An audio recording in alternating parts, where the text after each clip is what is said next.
देश की जानी मानी एयरलाइन कंपनी इंडिगो इस समय बड़े संकट से गुजर रही है। पिछले 5 दिनों में 2000 से ज्यादा फ्लाइट्स रद्द हो चुकी है, जिसकी वजह से पूरे देश में यात्रियों को जबरदस्त परेशानियों का सामना करना पड़ रहा है। कई यात्री तो घंटों एयरपोर्ट पर फंसे हुए हैं और उन्हें समझ नहीं आ रहा कि आखिर वे अपने गंतव्य तक कब पहुंच पाएंगे। इंडिगो घरेलू उड़ानों में लगभग 60% हिस्सेदारी रखती है, इसलिए इसकी समस्या का असर सीधे लाखों यात्रियों पर पड़ा है। बहुत लोग अपने जरूरी काम जैसे शादी, इंटरव्यू, बिजनेस मीटिंग या हेल्थ अपॉइंटमेंट तक समय पर नहीं पहुंच पा रहे।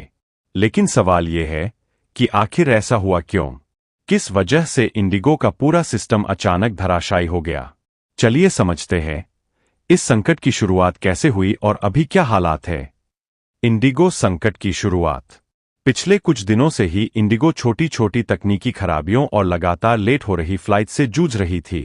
एयरलाइन कंपनी इसकी वजह खराब मौसम को बता रही थी, लेकिन असली संकट तब शुरू हुआ जब सरकार ने flight duty time limitation (FDTL) के नए नियम लागू कर दिए। इन नए नियमों के तहत पायलटों को अत्यधिक थकान से बचाना जरूरी था, यानी उनकी ड्यूटी टाइमिंग को और सख्त कर दिया गया। समस्या ये थी कि इंडिगो पहले से ही स्टाफ की भारी कमी से लड़ रही थी।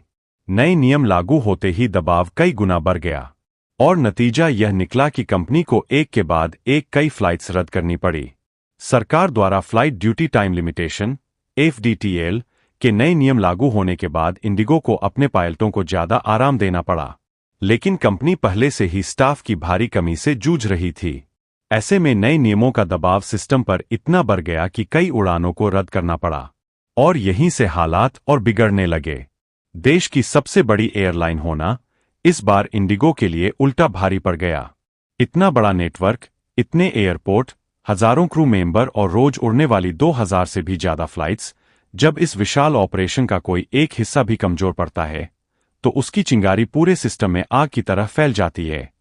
ठीक वैसा ही इस बार हुआ। दबाव इतना बढ़ा कि हालात धीरे धीरे हाथ से निकलते चले गए। इसके बाद एयरलाइन को एयरबस 320 की ओर से सुरक्षा अलर्ट मिला।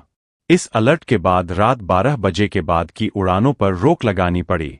अचानक से दर्जनों फ्लाइट्स कैंसिल हो गईं और इससे यात्रियों की परेशानी कई गुना बढ़ गई। एयरपोर्ट्स पर भीड़, गुस्सा, कन्फ्यूजन, पूरा माहौल अव्यवस्थित हो गया। इधर बढ़ते विवाद और यात्रियों की नाराजगी को देखते हुए DGCA ने भी बड़ा कदम उठाया। उन्होंने वह नियम वापस ले लिया जिसमें पायलटों को हफ्ते के आराम को छुट्टी से बदलने की अनुमति नहीं थी। इस बदलाव से एयरलाइन को अपने ऑपरेशन को फिर से स्थिर करने में काफी राहत मिलने की उम्मीद है। लेकिन संकट अभी खत्म नहीं हुआ है। इंडिगो का यह ऑपरेशनल ब्रेकडाउन 5वें दिन भी यात्रियों को परेशान कर रहा है। जयपुर के अंतर्राष्ट्रीय हवाई अड्डे, जिसे पिंक सिटी कहा जाता है, पर आज भी कई उड़ानें रद्द है। लोग घंटों से इंतजार में है, कतारें लंबी है और यात्रियों की परेशानी चरम पर पहुंच चुकी है। मिली जानकारी के मुताबिक इंडिगो की व्यवस्था में कुछ हद तक सुधार जरूर हुआ है, लेकिन हालात अभी भी सामान्य नहीं कहे जा सकते। लगभग 60% उड़ानें आज संचालित हो पाई है।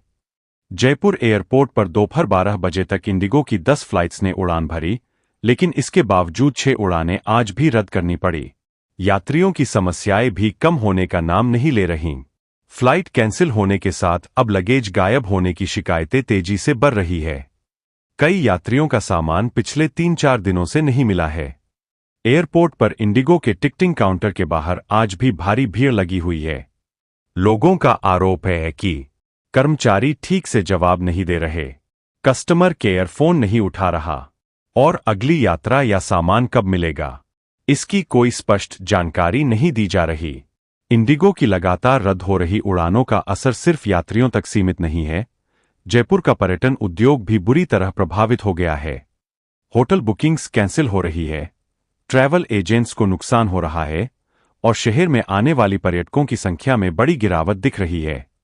इस संकट ने यात्रियों की जिंदगी और उनके महत्वपूर्ण कामों पर भी गहरी चोट की है। चेन्नई के सुमित जैन इसका एक बड़ा उदाहरण है। वे 4 दिसंबर को अपनी बेटी के कन्यादान के लिए जयपुर आए थे। 5 दिसंबर को उन्हें वापस लौटना था, लेकिन आज तीसरे दिन भी उनकी फ्लाइट कैंसिल हो गई है। घर पर उनके बच्चों का कल इम्तिहान है और उनका चेनी का कारोबार भी ठप पड़ा है। परेशान और गुस्से से भरे सुमित जैन ने कहा, फ्लाइट में बिठा दो, मैं खुद उड़ा लूंगा। उनकी इस बात में गुस्सा भी है, बेबसी भी, और वो दर्द भी जिसे आज हजारों यात्री महसूस कर रहे हैं। जयपुर के एक परिवार की बेटी को एक जरूरी काम के लिए 3 दिसंबर को जयपुर आना था, लेकिन लगातार फ्लाइट्स कैंसिल होने के कारण वह 2 दिन बाद किसी तरह वाया दिल्ली और वाया मुंबई जयपुर पहुंच पाई। लेकिन यहां आने के बाद उसकी परेशानियां खत्म नहीं हुईं। उसे पता चला कि उसका पूरा सामान गायब है। परिवार पिछले 3 दिनों से एयरपोर्ट पर चक्कर लगा रहा है, लेकिन अभी तक सामान का कोई पता नहीं चल पाया। बेटी इतनी निराश और मानसिक रूप से थक चुकी है कि उसने गुस्से में कह दिया, अब मैं कभी हवाई सफर नहीं करूंगी। एक और मामला जयपुर की एक युवती का है, जिसका सरकारी नौकरी का इंटरव्यू सोमवार को गुवाहाटी में है। परिवार ने लगातार 3 फ्लाइट्स बुक कराई, लेकिन तीनों ही कैंसिल हो गईं। आखिरकार आज इमरजेंसी में 20,000 रुपए की महंगी फ्लाइट दूसरी एयरलाइन से बुक कराई गई है, लेकिन अब भी यह निश्चित नहीं है कि वह समय पर गुवाहाटी पहुंच पाएगी या नहीं। ऊपर से जितनी भी फ्लाइट्स रद्द हुईं, उनके पैसे अभी तक वापस नहीं मिले हैं। यह संकट यात्रियों के साथ साथ कारोबारियों को भी बुरी तरह प्रभावित कर रहा है। जयपुर के महेंद्र सिंह, जो टूर एंड ट्रेवल्स का बिजनेस चलाते हैं, कहते हैं कि शहर में पर्यटकों के न पहुंच पाने की वजह से उनकी लगभग सभी बुकिंग्स रद्द हो गई है। अब वे होटल और टैक्सी की एडवांस बुकिंग्स को कैंसिल करवाने और भुगतान वापस लेने में लगे हुए हैं। उनका दर्द साफ झलकता है। ग्राहकों से हम एडवांस नहीं लेते, पर हमें खुद होटल और टैक्सी वालों को एडवांस देना पड़ता है। अब जब बुकिंग कैंसिल हुई है, सारा नुकसान हमारी जेब पर पड़ रहा है। सूत्रों के मुताबिक यह पूरा संकट डीजीसीए के नए pilot duty time limit (FDTL) नियमों और एयरलाइन में क्रू मेंबर की भारी कमी के कारण पैदा हुआ है। स्थिति हाथ से निकलती देख डीजीसीए ने इंडिगो को कारण बताओ नोटिस भी जारी कर दिया है। एविएशन मंत्रालय ने बताया कि अब तक यात्रियों को 610 करोड़ रुपए से अधिक का रिफंड वापस किया जा चुका है। सरकार ने एयरलाइन को निर्देश दिया है कि प्रभावित यात्रियों को रात 8 बजे तक पूरा रिफंड लौटा दिया जाए। सरकार की ओर से जारी आधिकारिक बयान में यह भी साफ कर दिया गया है कि कैंसिलेशन से प्रभावित यात्रियों की यात्रा को बिना किसी अतिरिक्त शुल्क के रीशेड्यूल किया जाए और कोई भी एक्स्ट्रा चार्ज नहीं लिया जाएगा। यात्रियों की सहायता के लिए एयरलाइन ने स्पेशल सपोर्ट सेल भी बनाए हैं, ताकि रिफंड और रीबुकिंग संबंधी समस्याओं को बिना किसी देरी के हल किया जा सके। मंत्रालय का कहना है कि इंडिगो का प्रदर्शन लगातार बेहतर हो रहा है और उड़ानें तेजी से सामान्य स्तर पर लौट रही है। एविएशन मिनिस्टर का बयान। एविएशन मिनिस्टर राम मोहन नायडू ने भी आश्वस्त किया कि एविएशन नेटवर्क तेजी से सामान्य हो रहा है। उन्होंने कहा कि परिचालन पूरी तरह स्थिर होने तक सुधारात्मक उपाय जारी रहेंगे। उन्होंने एक्स पर पोस्ट करते हुए लिखा, पिछले 4 दिनों में एयरपोर्ट्स पर यात्रियों की परेशानियों को कम करने के लिए लगातार कई पक्षों से बातचीत की गई है। रियल टाइम में स्थिति पर निगरानी रखी जा रही है। सभी ऑपरेटरों, हवाई अड्डा निदेशकों, ग्राउंड हैंडलिंग एजेंसियों और अन्य सभी स्टेक होल्डर्स के साथ नियमित मीटिंग्स की जा रही है। सरकार ने एयरलाइन को स्पष्ट निर्देश दिए हैं कि फंसे हुए यात्रियों को हर संभव सुविधा प्रदान की जाए, चाहे वह पानी, भोजन और ठहरने की व्यवस्था हो, या फिर वरिष्ठ नागरिकों और दिव्यांग यात्रियों के लिए विशेष सहायता। साथ ही इंडिगो को यह भी आदेश दिया गया है कि फ्लाइट कैंसिलेशन की जानकारी समय पर भेजी जाए और रद्द या बेहद लेट हुई उड़ानों का सारा रिफंड आज रात 8 बजे तक पूरा कर दिया जाए। उड़ानों की संख्या में सुधार। इंडिगो की सेवाएं धीरे धीरे पटरी पर लौटती दिख रही है। शुक्रवार को जहां एयरलाइन ने सिर्फ 706 उड़ानें ऑपरेट की थीं, वहीं शनिवार को यह संख्या बढ़कर 1565 हो गई और रविवार के अंत तक इनके 1650 तक पहुंचने की उम्मीद है। दूसरी ओर, बाकी सभी घरेलू एयरलाइंस पूरी क्षमता से सामान्य रूप से काम कर रही है।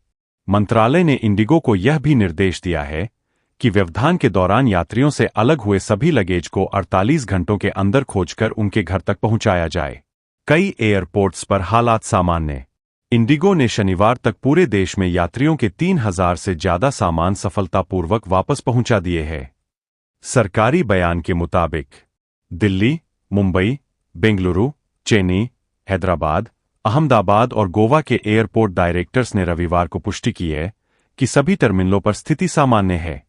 यात्रियों की आवाजाही सुचारू है और चेक इन, सुरक्षा जांच या बोर्डिंग पॉइंट कहीं भी भीड़ भाड़ नहीं है। दोस्तों, अगर आपको हमारी वीडियो अच्छी लगी हो तो वीडियो को लाइक और शेयर जरूर करें और चैनल को सब्सक्राइब करना ना भूलें। धन्यवाद।